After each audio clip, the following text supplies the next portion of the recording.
Just take a look here. Net approval rating on the economy. You go back to this point in the Joe Biden presidency, he was 19 points underwater. You go into Donald Trump's presidency, hey, he started off in the positive territory at plus 6 points. But down he goes, down the slide into the ocean he goes, negative 20 points. All right, folks, buckle up. We're diving into a transcript that lays bare the absolute clown show that is our current economic reality, under the guise of our leadership. If you thought things were bad, just wait till you hear the sheer audacity and the utter disconnect from the struggles of everyday Americans. We're talking about an economy that's not just crumbling, it's being actively sabotaged by the very people who claim they represent us. Get ready to have your blood pressure rise and your revolutionary spirit ignited, because this isn't just about numbers. It's about our lives, our livelihoods, and the future we're being robbed of.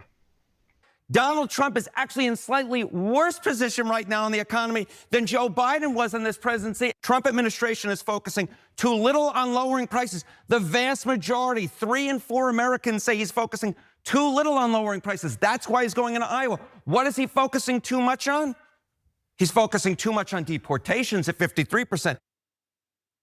Wow, those polling results are really fascinating. And I think I'm gonna start using Harry Enton as like my alarm clock, right? Just to get me up out of bed. Yeah. Like he's so energized all of the time. Yeah, especially when he says the numbers are going up, down. But up is good for the alarm clock. Yeah. Okay, guys, so first of all, Trump is bombing like half the nations on earth, threatening to take over Greenland. He's got mass thugs in the streets. Yes, but brother, what about prices? That's actually the #1 reason why you were elected. What about wages? What about employment? What about the economy? It's like an afterthought for him.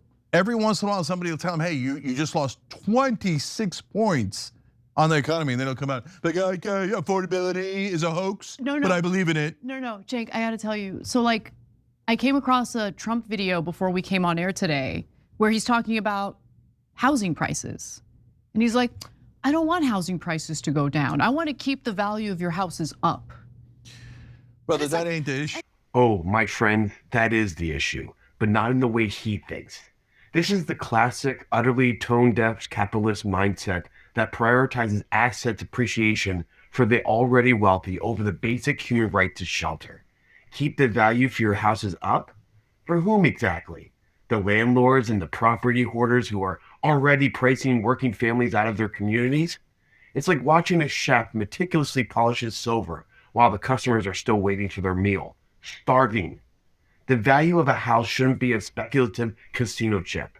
It should be a home, a sanctuary, a place where people can afford to live without dedicating 80% of their income to rent or a mortgage.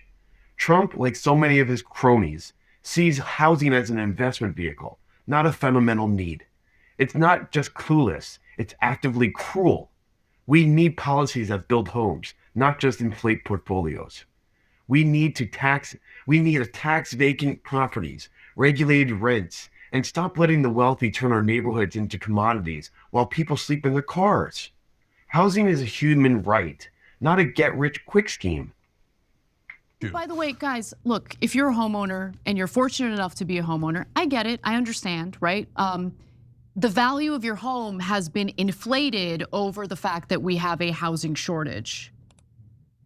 You need to just suck it up and accept the fact that the value of your home is gonna go down a little bit so we can build more housing and get people off the streets. Like, who wants to live like this? No, guys, look, it's worse than that. And for homeowners, we're homeowners, it's okay.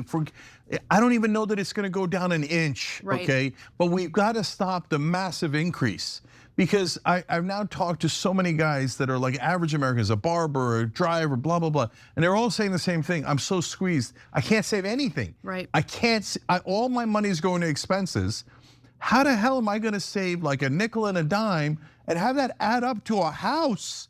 So I couldn't do that on this savings. I couldn't buy a house in the old days. In the new days, it's impossible. Yeah. I talked to an Ethiopian Uber driver who's gonna go back to Ethiopia because he's like, the dream is dead. Oh, maybe this is the deportation strategy. Yeah, I mean, but guys, where are the Americans gonna go? Yeah, maybe the Ethiopians can go back home. okay? But we can't. We live here. So let me give you some more details about the current economic climate here in the US, because we do have some more polling from where that came from. So this month, US confidence in the economy hit stunning lows, and that's according to the Conference Board, which is a global nonprofit think tank. So the Conference Board said on Tuesday, actually, that its consumer confidence index cratered 9.7 points to 84.5 in January, falling below even the lowest readings during the COVID-19 pandemic. And then if you take a look at this chart, let's bring this up real quick. You can see that the last time the consumer confidence index came in that low was 2014, and the shaded area marks recessions. Okay, so the good news is that as of now, consumer confidence is still, higher than it was in the aftermath of the 2008 financial crisis. But what isn't good news, the bad news, is that the trend line is going in the wrong direction. And we do have some more numbers from the Conference Board. Here's what else they found. A measure of Americans' short-term expectations for their income, business conditions, and the job market tumbled 9.5 points. Consumers' assessment of their current economic situation slid by 9.9 points. And the Conference Board survey reported that 23.9% of consumers said jobs were plentiful, down from 27.5% in December. Also, 20.8% of consumers said jobs were hard to get, which was up from 19.1% the month previous. And there is more bad news for job seekers. It is taking a longer period of time for individuals to be able to find a new job. So it now takes an average of more than 11 weeks for an unemployed person in the US to find a new job, the longest since 2021. And that is damning when you consider the fact that a lot of different companies right now are laying people off, including Amazon, which just announced that they are planning to lay off 16,000 corporate employees. AI is having a huge impact already, and things are only going to get worse from here. So it's definitely concerning, Cenk. Yeah, guys, I don't want to scare you too much, but it's my job to tell you what's coming. And there's an iceberg coming. And none of our politicians seem to be aware of it.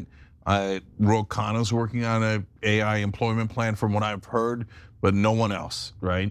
Wall Street, honestly, I think are a bunch of idiots. They're high on their own supply. They're like, buy, the AI companies are doing well. Yes, but how is every other company going to do when there's massive unemployment? Who's gonna buy their products?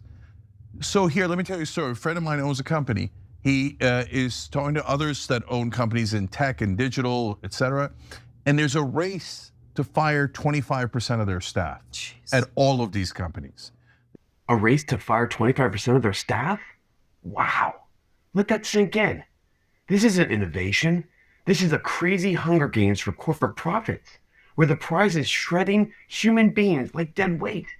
It perfectly encapsulates the soulless, short-sighted greed that defines late-stage capitalism. They're not thinking about the families whose lives they're upending, the communities they're destabilizing, or the long-term economic effects or fallouts. They're just eyeing the next quarterly report, desperate to impress Wall Street and pump up their stock prices, even if it means sacrificing actual people on the altar of AI efficacy. It's an absolute moral failure when the primary goal of a company becomes how quickly it can discard its workforce. This isn't a bug in the system, it's a feature. We're told AI will free us, but for whom?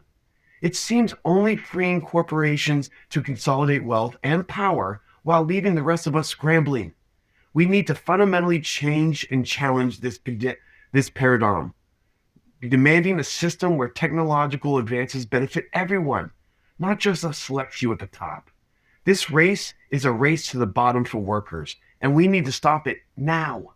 They think whoever fires 25% first is going to have a competitive advantage, but they're all going to fire the 25%. They're just wondering how quickly they can get there. And Amazon has begun already. And by the way, who did they fire? A lot of the guys they hired were software developers. Those are the first guys on the chopping block. AI can do the software development. So that job is gonna get wiped out. I've now heard from the entertainment business, different categories of jobs being wiped out by AI. Whistling past the graveyard is right, but it's not just a lack of awareness, it's a deliberate misdirection. Our political class, beholden to corporate donors and the military-industrial complex, would rather distract us with manufactured crisis and endless foreign wars than tackle the systemic economic collapse staring us right in the face. Why? Because addressing the AI catastrophe, truly grappling the massive unemployment, would challenging the very fundamentals of their power and wealth. It would mean demanding universal basic income. Yeah. Rethinking work itself. Wow. And fundamentally reorganizing our society to prioritize human well-being over corporate profits. Good luck with that. That's a conversion that absolutely they do not want to have. Never. So instead, they beat the drum of war, stoke a division, and let the iceberg of automation steamroll over all the working class. It's not insanity. It's calculated indifference. We need to stop falling for the distractions and demands that our leaders actually should lead, not just serve their wealthy masters while the rest of us completely drown. So there's a giant iceberg up ahead, and it seems like no one in power realizes it, and we're gonna run straight into that iceberg. Look, I think this is one of the easier predictions, but I can't believe that no one else has their hair on fire at this late date on it. There's going to be at least 10% unemployment. And you know what happens when there's 10% unemployment? Depression. So things are gonna get terrible, and all those people are not gonna be able to buy any products. The economy is gonna be obliterated. And we're whistling past the graveyard here, and all we got is nothing but distractions. Oh, let's go start foreign wars. Let's go start wars in our cities in America. Are you insane? We should be spending all of our energy trying to figure out how to deal with this AI catastrophe that's about to hit us. And there you have it, folks. A stark, terrifying glimpse into the economic abyss our so-called leaders are steering us towards, all while polishing their yachts and bickering over petty political points. The system is rigged. It is. The deck is stacked really high. And the future they're building is one where the rich get richer and the rest of us are just left to fight over scraps. But we don't have to accept this. If you're fed up as I am, hit that like button. Share this video with everyone you know. And most importantly, subscribe to our channel for more truth-telling and calls to action. We need to build a movement that demands real change, not just a band-aid over a gaping wound. Let's get organized, let's get loud, and let's reclaim our future.